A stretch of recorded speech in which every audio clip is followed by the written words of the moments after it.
నమస్కారం వార్తలకు స్వాగతం ముందుగా ముఖ్యాంశాలు కొండాపూర్లోని ఏరియా ఆసుపత్రిలో టీ డయాగ్నోస్టిక్ హబ్ల వర్చువల్ ప్రారంభోత్సవం హాజరైన మంత్రి Harish Rao.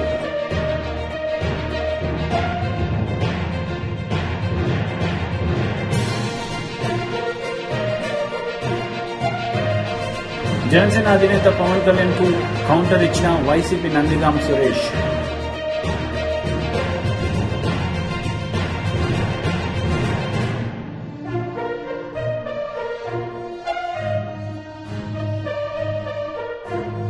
Sickle cell anaemia elimination ప్రారంభించిన ప్రధాని మోదీ.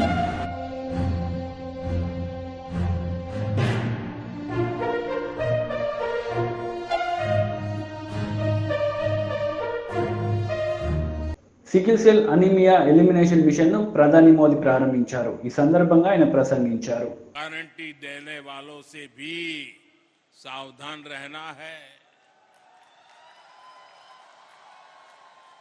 और जिन लोगों की अपनी कोई गारंटी नहीं है वो आपके पास गारंटी वाली नई नई स्कीम लेकर आ रहे हैं।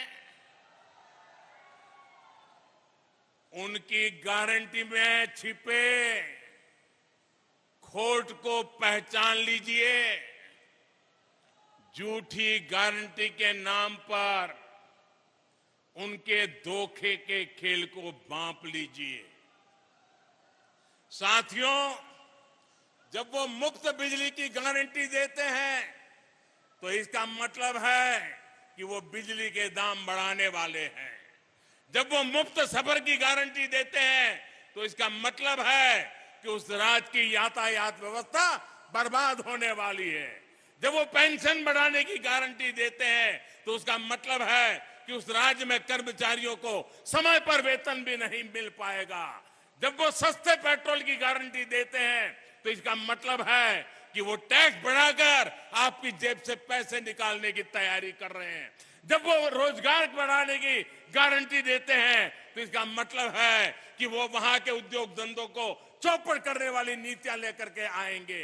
कांग्रेस जैसे दलों की गारंटी का मतलब नियत में खोट और गरीब पर चोट, यही है उनके खेल। वो 70 सालों में गरीब को भरपेट भोजन देने की गारंटी नहीं दे सके, लेकिन ये प्रधानमंत्री गरीब कल्याण योजना से 80 करोड़ से ज्यादा लोगों को मुफ्त राशन की गारंटी मिली है। मुफ्त राशन मिल रहा है। वो 70 सालों में गरीब को महंगे इलाज से छुटकारा दिलाने की गारंटी नहीं दे सके, लेकिन आयुष्मान योजना से 50 करोड़ लाभार्थियों को स्वास्थ्य बीमा की गारंटी मिली है। वो 70 सालों में महिलाओं को धुएं से छुटकारा दिलाने की गारंटी नहीं दे सके, लेकिन उज्ज्वला योजना से करीब 10 करोड़ महिलाओं को धुआं मुक्त जीवन की गारंटी मिली है। वो 70 सालों में गरीब को पैरों पर खड़ा करने की गारंटी नहीं दे सके, लेकिन मुद्रा योजना से 8.5 करोड़ लोगों को सम्मान से स्वरोजगार की गारंटी मिली है। उनकी गारंटी का मतलब है कहीं ना कहीं कुछ गड़बड़ है। आज जो एक साथ आने का दावा कर रहे हैं, सोशल मीडिया में उनके पुराने बयान वायरल हो रहे हैं। वो हमेशा से एक दूसरे को पानी पी पी करके कोसते रहे हैं, यानी विपक्षी एकजुटता की गारंटी नहीं है। ये परिवारवादी पार्टियां सिर्फ अपने परिवार के भले के लिए काम करती आई है, यानी उनके पास देश के सामान्य मानवीय के परिवार को आगे ले जाने की गारंटी नहीं है। जिन पर भ्रष्टाचार के आरोप हैं वो जमानत लेकर के बाहर घूम रहे हैं। जो घोटालों के आरोपों में सजा काट रहे हैं वो एक मंच पर दिख रहे हैं, यानी उनके पास भ्रष्टाचार मुक्त शासन की गारंटी नहीं है। वो एक सुर में देश के खिलाफ बयान दे रहे हैं, वो देश विरोधी तत्वों के साथ बैठकें कर रहे हैं, यानी उनके पास आतंकवाद मुक्त भारत की गारंटी नहीं है। वो गारंटी देकर निकल जाएंगे, लेकिन भुगतना आपको पड़ेगा। वो गारंटी देकर अपनी जेब भर लेंगे, लेकिन नुकसान आपके बच्चों का होगा। वो गारंटी देकर अपने परिवार को आगे ले जाएंगे, लेकिन इसकी कीमत देश को चुकानी पड़ेगी। इसलिए आपको कांग्रेस समेत ऐसे हर राजनीतिक दल की गारंटी से सतर्क रहना है। కొండాపూర్లోని ఏరియా ఆసుపత్రిలో టీ డయాగ్నోస్టిక్ హబ్ల వర్చువల్ ప్రారంభోత్సవం జరిగింది. ఈ కార్యక్రమానికి మంత్రి హరీష్ రావు హాజరై ప్రారంభించారు. ఈ సందర్భంగా పలు అంశాలపై ఆయన మాట్లాడారు. 4 రకాల పరీక్షలు ఉచితంగా చేస్తా ఉన్నాం. ఈ రోజు నుంచి ఆ పరీక్షల సంఖ్యను 134కు పెంచడం జరిగింది. సో ప్రజలకు 134 రకాల పరీక్షలు ఉచితంగా చేసే కార్యక్రమాన్ని ఈ రోజు ప్రారంభించడం జరిగింది. అంటే ఏ రాష్ట్రంలో ఏ మారుమూల ప్రాంతమైనా, ఏ పిహెచ్సి అయినా, ఏ బస్తీ దవాఖానాలో మీరు శాంపుల్స్ ఇస్తే అవి టీ డయాగ్నోస్టిక్ సెంటర్లో ప్రాసెస్ చేసి 24 గంటల్లోగా ఆ పరీక్షా ఫలితాలు డాక్టర్ గారికి, పేషెంట్ గారికి మొబైల్ ఫోన్లో పంపించడం జరుగుతుంది. దేశంలోనే ఈ రకంగా రాష్ట్ర వ్యాప్తంగా 134 రకాల పరీక్షలు ఉచితంగా చేసే కార్యక్రమం ఇలా గౌరవ ముఖ్యమంత్రి కేసీఆర్ గారి నాయకత్వంలో మన తెలంగాణ రాష్ట్రంలోనే మొట్టమొదలు చేసుకోవడం జరుగుతూ ఉంది. అదేవిధంగా రేడియాలజీ ల్యాబ్స్ కూడా ముఖ్యంగా ఇది మహిళలకు సంబంధించి మెమోగ్రామ్ అంటే క్యాన్సర్కు సంబంధించి మరి పరీక్ష చేయడము, అదేవిధంగా అక్కడ high end ultrasound machine TIFFA scan కానీ ఇతర స్కానింగ్లన్నీ కూడా ఉచితంగా చేసేటువంటి high end ultrasound machine, 2D echo machine, x-ray machine ఇవన్నీ కూడా ఏర్పాటు చేస్తూ అన్ని జిల్లాల్లో కూడా చేశాం. రాష్ట్రంలో ఇప్పుడు 33 జిల్లాల్లో 31 జిల్లాల్లో టీ డయాగ్నోస్టిక్ సెంటర్ మరియు రేడియాలజీ ల్యాబ్ ఇప్పటికే వచ్చింది. ఇంకొక 2 జిల్లాల్లో పనులు జరుగుతూ ఉన్నాయి. నారాయణపేట్ అండ్ మేడ్చల్ ఈ 2 జిల్లాల్లో కూడా త్వరలోనే పూర్తి చేసి అక్కడ కూడా సేవలు అందుబాటులోకి తెస్తాం. ఇవాళ 31 జిల్లాల్లో టీ డయాగ్నోస్టిక్ రేడియాలజీ సేవలు అందుబాటులోకి వచ్చినాయి. రాష్ట్రంలోని అన్ని జిల్లాల్లో అన్ని పిహెచ్సిల్లో 134 రకాల పరీక్షలు ఉచితంగా చేసే కార్యక్రమం కూడా ఈ రోజు ప్రారంభించడం జరిగింది. ఈ సందర్భంగా మరి ఈరోజు మరో ముఖ్యమైన విషయం ఏంటంటే ప్రపంచ వైద్యుల దినోత్సవం. మన తెలంగాణ డాక్టర్లు చాలా అద్భుతంగా కరోనాలో పనిచేశారు, ప్రజల ప్రాణాలు కాపాడారు, ఎంతో కష్టపడి ఇలా మరి కరోనాలో ప్రజల ప్రాణాలు కాపాడారు. అంతేకాకుండా మరి అదే డాక్టర్లు ఇలా తెలంగాణ మన దేశంలోనే వైద్య ఆరోగ్య రంగంలో అగ్రగామిగా నిలబడడానికి కృషి చేసినటువంటి డాక్టర్లందరికీ ప్రపంచ వైద్యుల దినోత్సవ సందర్భంగా వారికి నా హృదయపూర్వక శుభాకాంక్షలు. ఆ డాక్టర్లందరికీ ఇవాళ మెరుగైన సేవలు అందించి తెలంగాణను ఒక అత్యుత్తమమైన ఆరోగ్య తెలంగాణగా మార్చడానికి కృషి చేసిన డాక్టర్లందరికీ నా హృదయపూర్వకమైన ధన్యవాదాలు, కృతజ్ఞతలు రాష్ట్ర ప్రభుత్వం పక్షాన, రాష్ట్ర ప్రజల పక్షాన. మాజీ MLA NVSS Prabhakar press meet నిర్వహించారు. ఈ సందర్భంగా పలు అంశాలపై ఆయన మాట్లాడారు. ఈ రాష్ట్రంలో ఉన్నటువంటి దళితులందరికీ అర్హులైనటువంటి వాళ్ళకి ఆ 3 ఎకరాలు ఇవ్వనందుకు దళిత జాతికి ఈ రాష్ట్రానికి క్షమార్పణ చెప్పాలి. ఈ రాష్ట్రంలో ఉన్నటువంటి నిరుపేదలకి, ఇల్లు లేని కడుపేదలకి ఈ 10 సంవత్సరాల్లో డబుల్ బెడ్రూమ్లు కట్టిస్తామని పదే పదే ప్రతి మీటింగ్లో, శాసనసభలో, ప్రతి సందర్భంలో చెప్పినటువంటి ఒక ముఖ్యమంత్రి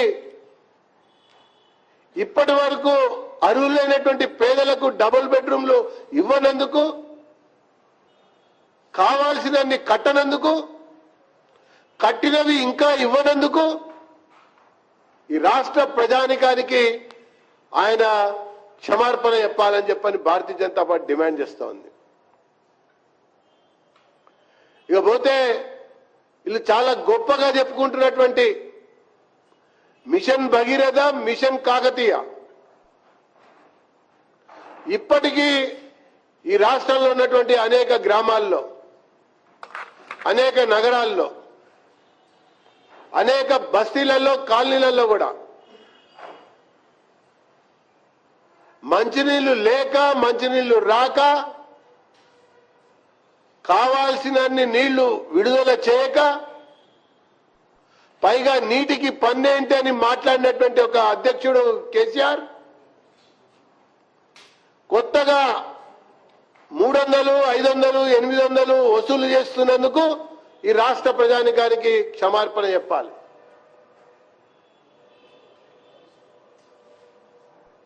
ఎస్సీ సబ్ ప్లాన్ కంటే మెరుగైన అయిందని, చాలా ప్రయోజనమైందని చెప్పని మాట్లాడి ప్రగతి పద్దును తీసుకొచ్చి నీరు గార్చినందుకు, అది అమలు చేయలేకపోతున్నందుకు ముఖ్యమంత్రి క్షమార్పణ చెప్పాలి. పైగా 10 సంవత్సరాల దశాబ్ది ఉత్సవాల పేరిట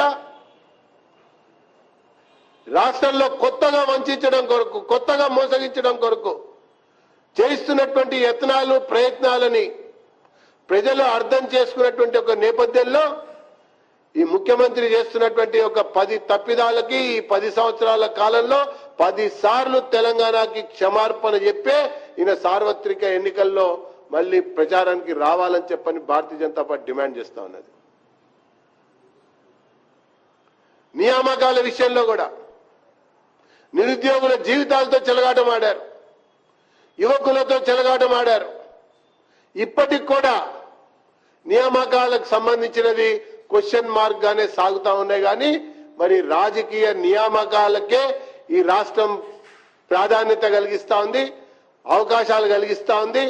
ఆ రాజకీయ నియామకాల కొరకే కొత్త కొత్త కార్పొరేషన్లు, కొత్త కొత్త కౌన్సిల్లు, కొత్త కొత్తమైనటువంటి సలహాదారుల యొక్క ఏర్పాట్లు చేసి అవకాశాలు కలిగిస్తున్నారు. కానీ ప్రభుత్వంలో ఖాళీగా ఉన్నటువంటి ప్రభుత్వ ఉద్యోగాల నియామకాలకు సంబంధించినటువంటి విషయంలో నియామకాలు సరిగ్గా సాఫీగా సాగనందుకు క్షమార్పణ చెప్పవలసినటువంటి బాధ్యత ఈ ముఖ్యమంత్రి కేసీఆర్ పైన ఉందని చెప్పని భారతీయ జనతా పార్టీ డిమాండ్ చేస్తా ఉంది.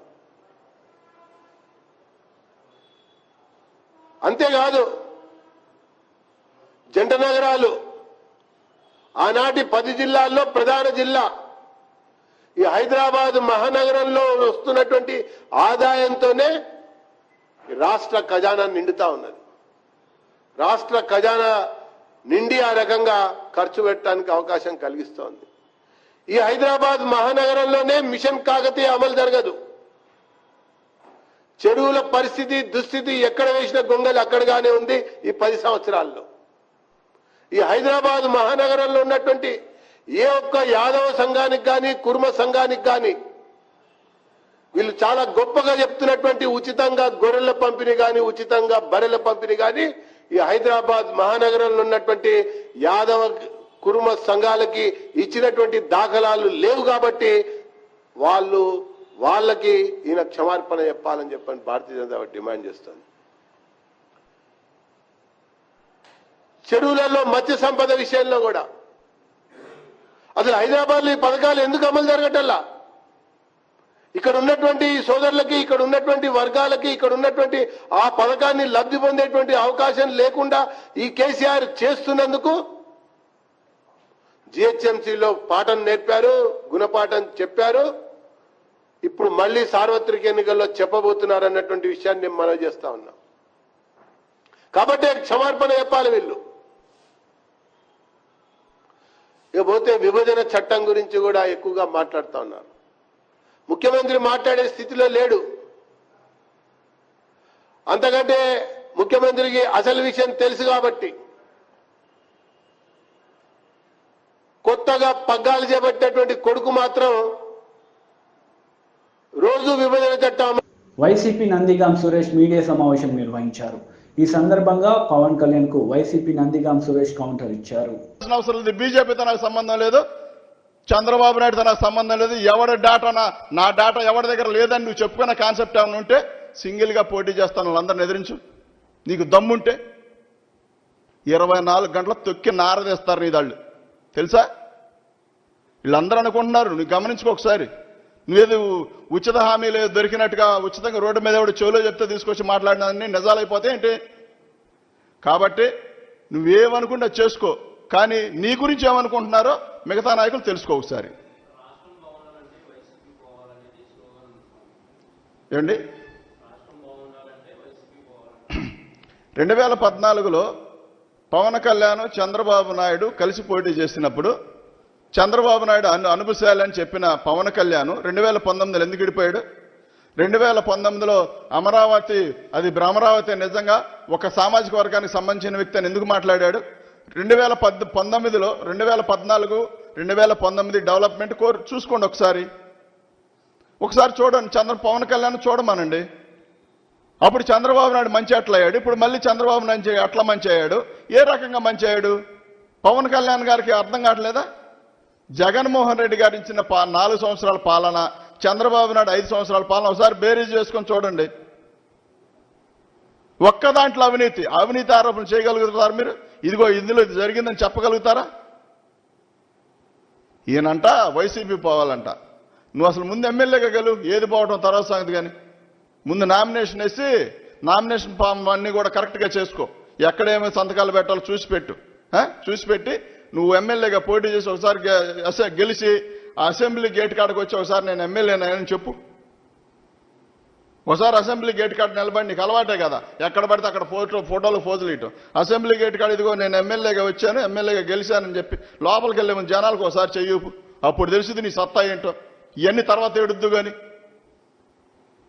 జగన్మోహన్ రెడ్డి గారి ప్రభుత్వయాంలో జగన్మోహన్ రెడ్డి గారు ఉన్న 4 సంవత్సరాల పాలనలో ప్రజలందరూ కూడా సస్యశ్యామలంగా ఉన్నారు, చాలా సంతోషంగా ఉన్నారు. అనగారిన మధ్యతరగతి అన్ని రకాల వాళ్ళు అందరూ బాగున్నారు. చంద్రబాబు నమ్ముకున్న కొంతమంది దాయాదులకు బాధ ఉండొచ్చు, వాళ్ళకు ఉంది కాబట్టి ఏడుపులన్నీ కూడా వాళ్ళందరూ కొమ్ముగాస్తా ఉన్నాడు. పెత్తందారులు కానీ పేదోడు జరిగే యుద్ధంలో పెత్తందారుల పవన్ కళ్యాణ్ చంద్రబాబు నాయుడు పనిచేస్తా ఉంటే, రామోజీరావు ఈనాడు ఏబిఎన్ వీళ్ళందరూ కలిసి పనిచేస్తా ఉంటే, పేదోళ్ళందరి పక్కన జగన్మోహన్ రెడ్డి గారు, రాష్ట్ర ప్రజలందరి పక్కన జగన్మోహన్ రెడ్డి గారు పనిచేస్తా ఉన్నారు. రేపు యుద్ధంలో తేలుద్ది కదా ఎవళ్ళేంటనేది. వెయిట్. టీడీపీ జాతీయ అధికార ప్రతినిధి జీవిరెడ్డి మీడియా సమావేశం నిర్వహించారు. ఈ సందర్భంగా పలు అంశాలపై ఆయన మాట్లాడారు. ఒక 3-4 ఉంటే వాటిని ప్రారంభోత్సవం చేసి సిగ్గు లేకుండా వాటిని మీ అకౌంట్లో వేసుకొని దాన్ని అభివృద్ధి అని చెప్పుకుంటారా? అదేవిధంగా ఒక్కటి ఈరోజు అమరావతిలో ఏదైతే బిల్డింగ్స్ కడితే వాటన్నింటినీ ఏం చెప్పారు మీరు ఆ రోజు? గ్రాఫిక్స్ అవి కారిపోతున్నవి, సరైనటువంటి కట్టడాలు కాదు, క్వాలిటీ లేదన్నారు. మరి క్వాలిటీ లేకుండానే అవన్నీ గ్రాఫిక్స్ అయితేనే 4 సంవత్సరాల నుంచి మీరు హైకోర్టు బిల్డింగ్ కావచ్చు, అసెంబ్లీ భవనం కావచ్చు, సచివాలయం బిల్డింగ్ కావచ్చు, మిగతా ఏదైనా 200 దాకా ఉన్న అనుబంధ డిపార్ట్మెంట్స్ కావచ్చు, వివిధ రకాల శాఖలు, R&B కావచ్చు, మిగతా ఇట్లా అన్ని డిపార్ట్మెంట్స్ అవన్నీ బిల్డింగ్స్ మరి ఆ టైంలో రెడీ అయినాయి కదా. ఒక్కటంటే ఒక్కటి మేము వచ్చిన తర్వాత కట్టామన్నారా మీరు? ఒక్కటంటే ఒక్క బిల్డింగ్ మేము కట్టింది పడిపోయినట్టు కానీ క్వాలిటీ లేదన్నట్టు కానీ ఈ 4 ఏళ్లలో ఎక్కడైనా వచ్చిందా బయటికి? డీజీపీ ఆఫీస్ కావచ్చు, ఏపీసీఆర్డీ అది కావచ్చు, ఎనీథింగ్ మీరు చెప్పండి. మేము వచ్చిన తర్వాత ఇదిగో ఒక్క బిల్డింగ్ కట్టాము, దాదాపు 200 హెచ్ఓడీలు ఉన్నాయి. అన్నిటికీ వివిధ ప్రాంతాల్లో కొన్ని రెంట్ తీసుకోవడమో కొన్ని పర్మనెంట్ భవనాలు కట్టాము మేము. ఇదిగో మేము వచ్చిన తర్వాత ఒక్క బిల్డింగ్ హెచ్ఓడీకి కట్టాము, లేదా డీజీపీ ఆఫీస్ కొత్తది కట్టాము, కొత్త సచివాలయం కట్టాము, కొత్త సెక్రటేరియట్ కట్టాము. ఎందుకంటున్నామంటే అవన్నీ మీరు తాత్కాలికమని చెప్పారు ఆ రోజు. మరి అవన్నీ తాత్కాలికము గ్రాఫిక్స్ అయితే మీరు కట్టాలి కదా. మరి అవన్నీ తాత్కాలికము గ్రాఫిక్స్ అయితే మీరు ఎలా ఉంటున్నారు ఇటలో 4 ఏళ్ల నుంచి? మన మొహాలకి ఇంతవరకు ఒక బిల్డింగ్ కట్టింది లేదు. మళ్ళా ఏదో 1-2 మా టైంలో మిగిలిపోయినాయి, మీరు ప్రారంభోత్సవాలు చేసుకుని అది అభివృద్ధి అని చెప్పుకుంటున్నంటే ఇక మీరు ఏ స్థాయికి దిగజారిపోయారో అర్థం చేసుకోవచ్చు. అంటే అభివృద్ధి అనేది కంప్లీట్గా శూన్యం. ఇక సంక్షేమానికి వస్తే ఏదో పెద్ద గొప్పగా 98.5 అంటున్నారు కదా. ఎక్కడ చేశారు 98.5 మీరు?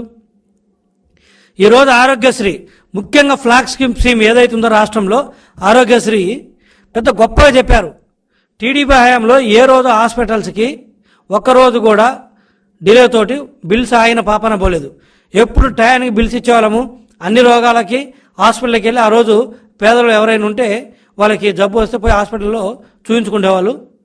మేము ప్రభుత్వం తరపు నుంచి పేమెంట్లు చేసేసేవాళ్ళం ప్రాపర్గా ఇన్ టైంలో. ఈరోజు హాస్పిటల్స్ లెటర్స్ రాస్తున్నాయి, మాకు 9 నెలల నుంచి, సంవత్సరం నుంచి, 6 నెలల నుంచి మాకు డబ్బులు ఇవ్వట్లేదు. అందుకే మేము వస్తే కొంతమందిని కాదు, మేము వస్తే మేము ట్రీట్మెంట్ చేయట్లేదు అని హాస్పిటల్సే ఈరోజు ప్రభుత్వానికి లెటర్స్ రాసినవి. ఇవన్నీ ఆన్ రికార్డు ఉన్నాయి కదా. సో దాని అర్థం ఏంటి? మీరు ఆరోగ్యశ్రీని మొత్తం కంప్లీట్గా ఎత్తేసారు. ఈరోజు హాస్పిటల్స్ రాసే పరిస్థితికి ఎందుకు వచ్చినాయి? 1 నెల, 2 నెలలు, 3 నెలలు అంటే వెయిట్ చేస్తారు.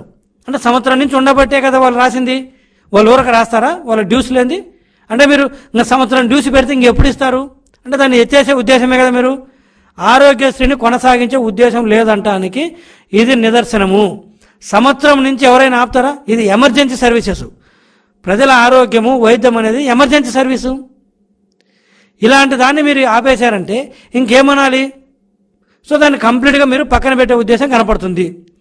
అదేవిధంగా ఫీజు రీయింబర్స్మెంట్. ఇంతకుముందు టీడీపీ హయాంలో గ్రాడ్యుయేట్స్కి కానీ పోస్ట్ గ్రాడ్యుయేట్స్ కానీ అంటే పీజీగా చదువుకునే వాళ్ళకు కూడా ఫీజు రీయింబర్స్మెంట్ పూర్తి వస్తుంటే ఈరోజు మీరు ఏం చేశారు? అసలు పీజీ వాళ్ళకి ఫీజు రీయింబర్స్మెంట్ తీసేశారు. విదేశీ విద్య 4 సంవత్సరాలు ఆపి మేము ఉన్నప్పుడు 5 పూర్తిగా ఇస్తే ఎంతమంది విద్యార్థులు ఎన్ని యూనివర్సిటీలో చదువుకున్నా కూడా మేము విదేశీ విద్య పూర్తిగా ఇస్తే మీరు 4 సంవత్సరాల పాటు ఆపేసి దాన్ని ఇప్పుడేదో తూతు మంత్రంగా మొదలుపెట్టి మేము విదేశీ విద్య ఇస్తున్నామంటారు. ఎవరికి ఇస్తున్నారు? ఎక్కడ ఇస్తున్నారు? ఇప్పుడు మళ్ళీ దాంట్లో గొప్పగా మేము మంచి యూనివర్సిటీలో చేరిన వాళ్ళకి ఇస్తున్నాము పిల్లల్ని. వార్తలు ముగించే ముందు ముఖ్యాంశాలు మరోసారి. కొండాపూర్లోని ఏరియా ఆసుపత్రిలో టీ డయాగ్నోస్టిక్ హబ్ల వర్చువల్ ప్రారంభోత్సవం. హాజరైన మంత్రి Harish Rao.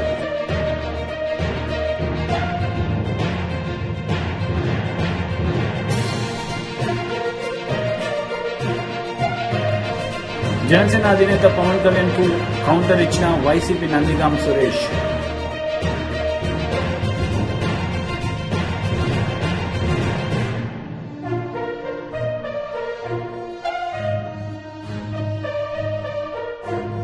Sickle cell anaemia elimination ప్రారంభించిన ప్రధాని మోదీ.